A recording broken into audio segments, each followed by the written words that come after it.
Hello and welcome to Focus 54, your weekly guide to African news. My name is Jeffrey Murimbechi.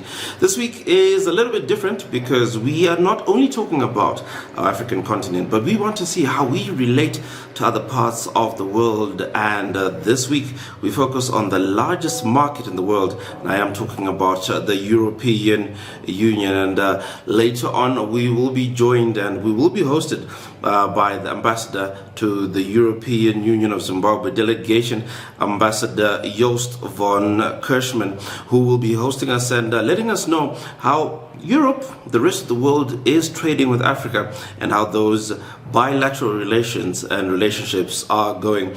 But we kick off by talking about what is happening in the rest of Africa. And as you're aware, we start off with South Africa, where as a renowned South African scholar has criticized current United States tariff policies as shooting itself in the foot, noting that economic harm and the strain they place on global trade relations is immense and erosion of trust.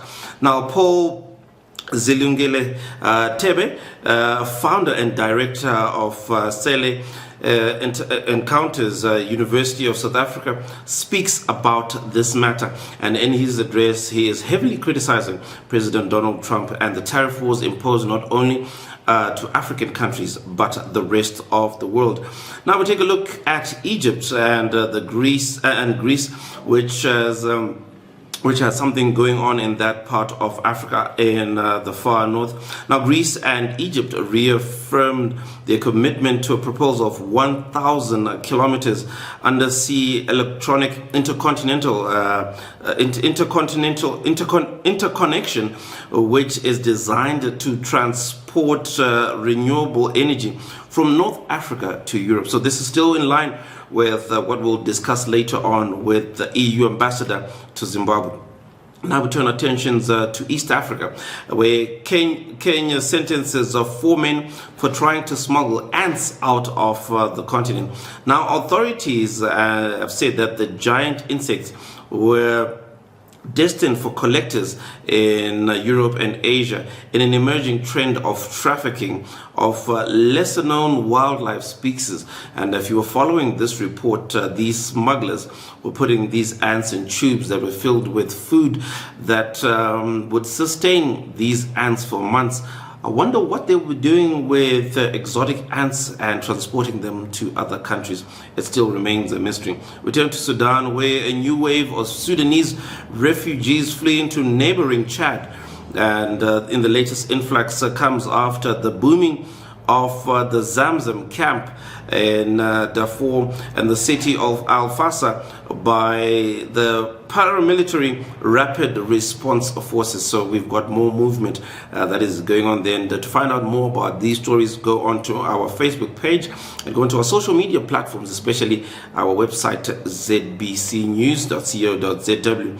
And finally, we touch down in Central Africa, as Congo and Rwanda have submitted a draft peace proposal as part of a US-led initiative aimed at ending the ongoing conflict in the eastern Congo. And we have been speaking about this. We actually, at some point in time, in previous episodes, which you can find on our YouTube page, have discussed the conflict that is happening in that part of the world, in that part of Africa. And we're very happy that eastern part of the DRC will have some peace talks going on. And just looking at the peace talks that are going on there, amid peace proposal, Nobel Peace Prize and Laurent winner Denis Mukwege denounced the use of sexual violence as a weapon of war and conflict in the Democratic Republic of Congo. Stay tuned. We now get into the office of the ambassador, the EU ambassador to Zimbabwe, and we get to find out the interesting things that are happening between Europe and Africa. We already talked about the relationship between Greece and Egypt. Now let's find out what the rest of Europe is doing.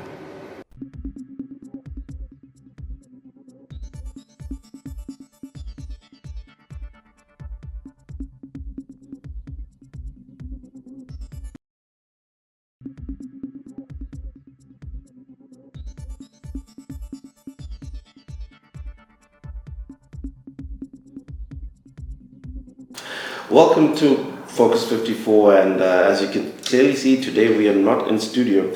We are being hosted by the European Union and hosted graciously by Ambassador Job von Kirschman. And Ambassador, should I say welcome to Focus 54, or you're welcome? That's actually a good question. I think I welcome you here at the premises of the EU delegation. Oh, thank you so much. Thank you for hosting us as well. Ambassador, just following you and all the activity that I've seen you in, you're part of a lot of things, a lot of programs in Zimbabwe. Does that also talk about the relationship between the EU, Zimbabwe and Africa, and how are things going on in terms of that relationship? Now, let me start maybe with Africa, because that's the bigger one. I think I often say, you see, Africa is 13 kilometers away. 13. That's the closest. I think there's no other continent which is closer. So somehow we are neighbors, but we are very close neighbors. And I think a lot what flows from what the European Union wants to do as a partner with Africa flows from that we are neighbors. And also we are interconnected historically. We have a lot of ties. They have a lot of exchanges. So I think we might not always like each other, but we know each other. And I think that's a huge advantage. Yeah, now, if I look back the last couple of years, I think we have strengthened that partnership. There is the EU Vision 2030. I mean, that's actually quite a line. It's quite an amazing piece of work where we say we really would like to move forward together as partners, as equal partners. And while that sounds very abstract still, we have set up the Global Gateway Initiative. And the Global Gateway Initiative is I would say, it's implementing that strategy, but also our Africa strategy. But I don't think this is a pie in the sky. Quite recently we had the ZITF, and your delegation was heavily involved there. Some good feedback that people got to interact, ask questions, and then understand where we're going in the year 2030. Can you tell us a bit about that? Where we going globally or with Zimbabwe? The ZITF, where recently we had the ZITF. And, I think the first time we participated 3 years ago, and it's our third participation, and we have constantly grown. ZITF is actually more than the Zimbabwe International Trade Fair. I think it's a platform. And it's a platform which brings together economic actors, but also political actors, people from other countries. And it's also a political statement, because we want to be there as European Union. We would like to show that we attach importance to partnership in the economic area. And being at ZITF this year with 8 member states and several companies, I think shows that there's a growing interest in trade, there's a growing interest in investment, and I hope, obviously, when I'm looking forward, that will further grow. Okay. Just still on that, before we just take a short break, the conversations that you have with such platforms, and the commitments, the verbal commitments, do they help politically and economically to set up diplomatic relations to further sign binding agreements that help with development? So, binding agreements, you probably talk about investment. I think this is for companies. I'm often saying we are an enabler, like a government. A government is a facilitator or enabler, but who takes the risk and creates jobs? That's the private sector. I think that's not for the EU to sign a binding agreement with a company or so. That's for the companies being there. But I come back to that because this year we are doing the first ever EU-Zimbabwe Business Forum as well. But then it is a statement because we are there and we have a very big stand, I can say. I don't know whether you had a chance to look at it. Yeah, I actually saw that. The crew that went to Blaui were heavily impressed. And I think that dialogue is really important. So, Ambassador, we're going to take a short break because what is about to happen is that today is not a normal day. Today is a special celebration day, and I'm going to let the Ambassador tell us how big this day is, because I understand that it's not just a day you just commemorate, it's one you celebrate and have quite a bit of a party. So stay tuned and find out what special day is today.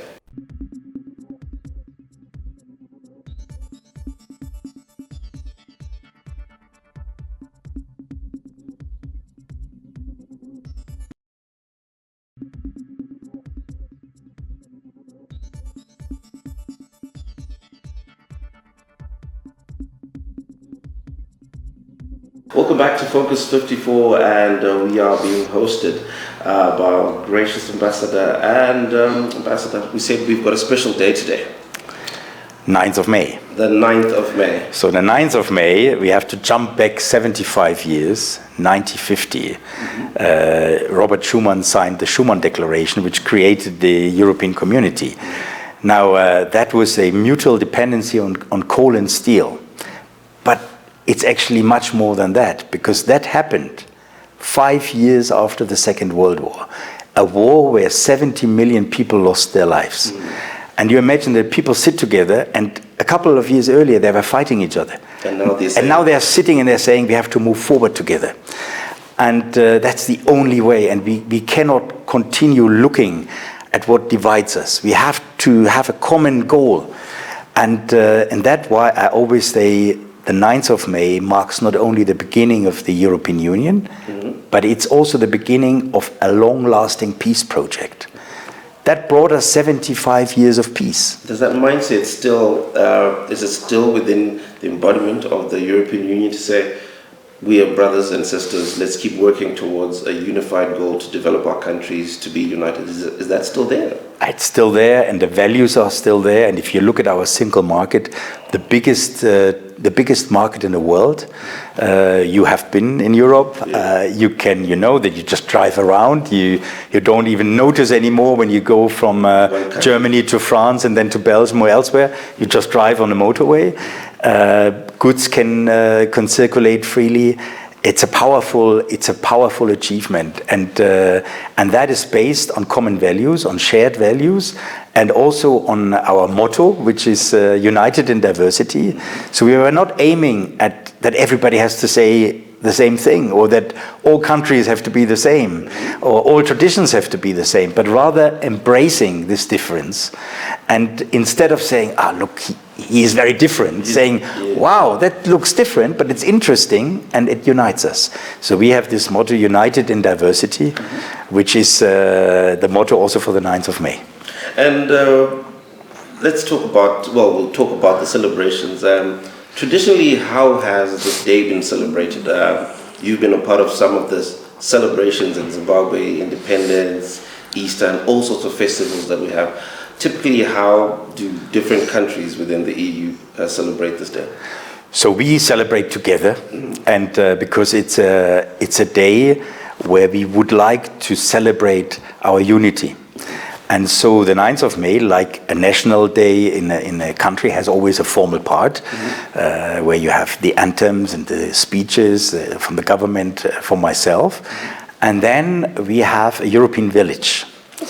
And that brings together here actually those who are resident. We have 17 EU member states. And they not only show what the country is doing, but they also offer food. And you can try maybe a Spanish paella and Italian food and then French food and so on. So it's a wide variety of, and it shows that variety. And that's what we would like to show. When you go there, you will see a European village and you say, wow, there's so many different things, but they're all together. And that's the spirit we would like to get across. We also have this year, for the first time, artists from Europe coming. So they're coming into Zimbabwe? They're coming into Zimbabwe. Not only for our event, we have the next day an event which is called Unique, and that is actually bringing in a total of 13 European artists. Wow. And it's a kind of a first taste you get on the 9th of May celebrations. So it is a moment of unity, it's a moment of celebration, it's a festive moment, but also a moment where we are all together. I think anything that is good is easy to emulate, and people should learn from that. Africa, with 54 states, what can Africa learn from the success of European unity with diversity? I'm sure you can tell that in Africa we have thousands of tribes, hundreds of languages. What can we learn from the success you've had in 75 years in our continent? I think the first thing is that it's not easy to learn something from somebody else. It's rather be inspired by different solutions in the world. Because I think Africa is currently trying to find its own solution and its own setup. And it cannot be just a copy of something which is already there. Look, we started with a couple of countries. Now we have 27 countries. And it's not always easy, yeah, because 27 countries, as I just said, different ways of thinking, different traditions, etc. You're 54, and sometimes very different. If I compare, I don't know, South Africa, Nigeria, and then Malawi, and other countries, they're all very different. Zimbabwe, then you have West Africa, have different languages. You also have different languages, 23. Yeah. But Africa is bigger. It's a big continent. And so I think I wouldn't call it learning, it's being inspired. Looking around, what did work? Does it work for me, or is it actually not something which works for me? And I think that is something Africa, in my view, is already doing, also with the African Free Trade Agreement. I think that is a way forward as well. We've been talking about the Africa Free Trade Agreement, and I think one of the success stories is Europe, like what you're talking about. Moving business from France to Germany or Italy is pretty much seamless. Now, speaking of business, early on we had spoken about ZITF, how people are inspired by entities such as yourself, governments to get along and have some business. I have been told that we're going to have the first ever EU-Zimbabwe Business Summit Forum. Just let me know about that. What really inspired this initiative to come through? Well, I think trade and investment is something where the European Union can work very well together with Zimbabwe to start with. But then there's always the question, when is the right moment to do more? And we were thinking since a while about the possibility to bringing in European companies and to meet Zimbabwean companies. And I think that idea then, together with the EU member state, became reality in the first ever EU-Zimbabwe Business Forum. Now, what are we doing? Because the question is, what attracts European companies, but also what attracts Zimbabwean companies? And I'm often saying I don't think a European company can just come here and start a business, because you need to know the place, you need to know the culture, you need to know people. So it's better to team up with a local company. So what can we find as a common denominator between Zimbabwean and European companies? And I think here we had a fantastic cooperation with CEDA, also SimTrade, CZI, and we could identify value chains which are interesting for both. So we might see a lot of mergers? Sorry? Are we going to see a lot of mergers between companies, or I think that's bilateral? I think that's the idea, is that companies meet other companies. We have set up a platform. People can register. They can see what companies are there. Is that interesting for me? But I will give you the value chains, because I think it's interesting. Yeah. It's horticulture, agriculture, and agro-processing. That's one. Here we're talking, because we think it's a very, very good value chain also for export. You have blueberries, you have macadamia nuts, you have tea, coffee, you have a lot in that value chain. But also things like a cold chain, for example, for certain fruits. Then the second one is renewable energies. We think we have a lot of to offer in know-how, European companies, in technologies, and in Zimbabwe. It's a very sunny country. You have, in particular, in solar quite a lot to do, but also other renewables. And here we also think off-grid solutions could be an area where people could work together. Mm-hmm. And then thirdly, the mining value chain. So we are not telling our companies to do primary mining, but we are saying it could be very interesting that they come in with what we call beneficiation of the value chain, extra machinery, technical know-how, how to mine, etc. There is a lot available in the EU. There's a lot of mining going on here. So we also believe it's actually a good way of working together. And by the way, the Swedish embassy just a short while ago brought in already Swedish companies specialized in mining. So we also think that's a good area. And then we have what we call the more horizontal topics, transport and logistic, of course, because if you talk about export, import, etc., you need that. TVET, which is, we also think technical and educational training is something, vocational training is something we could offer quite a lot. And financial services. Financial services because there are a lot of companies in Europe being specialized in equity funding, and there is, let's say, a need for capital in the market in Zimbabwe. So we also believe that's a good idea. Now, I understand the Zimbabwean market. You know, we've been living here. Better than me, probably. And part of our, not just Zimbabwe, part of a lot of our trade and the sectors you have has a lot of small players.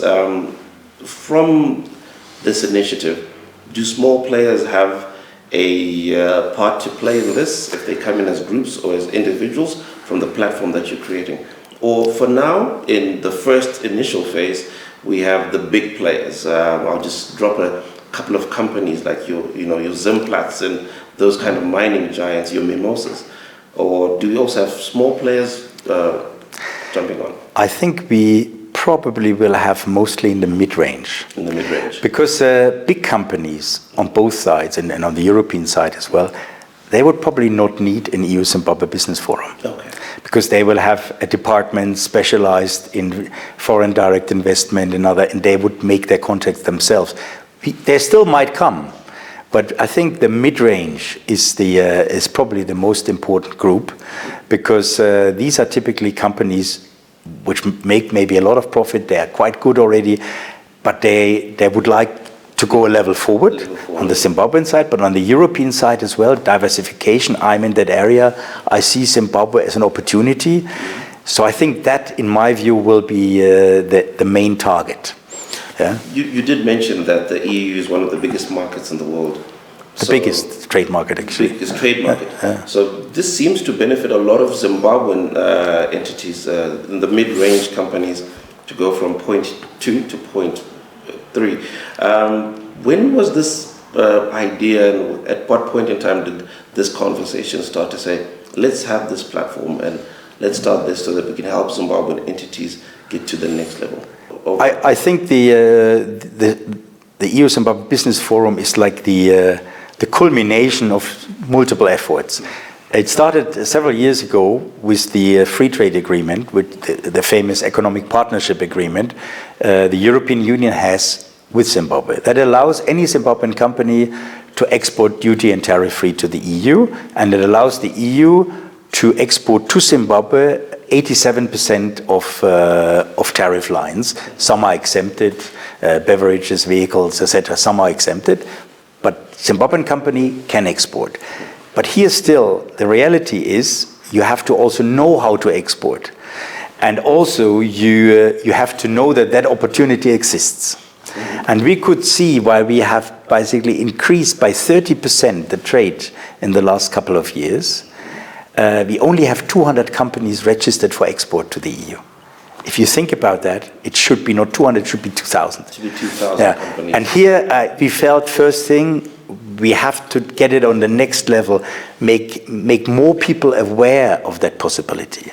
And on foreign direct investment and on investment in general, I think we have done a lot of initiatives in the Zimbabwean market. I mentioned one, which is our on-lending facility. So our bank, the European Investment Bank, has made money available to local banks, NMB, Stanbic, First Capital, CAPS, etc. And they allow through these loans on lending with a long tenure, up to 7 years. Up to 7 years. With a low interest rate. So that's a product which is very successful. And then here again, we could see an increase in investment also from European companies in Zimbabwe by actually, we doubled it in the last couple of years. We are also now in the range of over $800 million. So similar to the trade. And somehow here we are saying, now let's go the extra mile. Let's turn this. Bring European companies in, make it a formal platform, and continue after the EU-Zimbabwe Business Forum with that platform, with a follow-up. See what it gives. Let's try. That's the right moment to try it. Okay. So it looks like this is decades of benefits to come through. And lastly, when is this forum going to happen so that the Zimbabwean companies that are watching will be a part of this? So it's on the 20th, from the 20th to the 22nd of May in the Makels Hotel. And if somebody wants to register, just go online, type EU-Zimbabwe Business Forum 2025. You find all information. It's actually very simple. And otherwise, we can give you, of course, all the details. And I would love that you promote it further. I think it is for us, it's a first ever business forum, and I hope it will be a success, but it looks good for the time being. I'm really excited about this forum, and Ambassador, thank you so much for all the great work, and thank you so much for hosting us in your lovely office. A lot of things are going on, but I think this EU-Zimbabwe Business Forum is something that entities should not miss. And for those of you that are watching us from across the border, anywhere in Africa, I don't think it's too late for you to also attend this forum. We've seen a lot of trade, a lot of binding and, really lucrative agreements being signed at a forum like this. Unfortunately, time is a resource that we don't have on Focus 54. You can catch us on the next episode and watch a repeat of this episode on the ZBC TV YouTube page. My name is Jeffrey Muribechi. You can catch us the next time.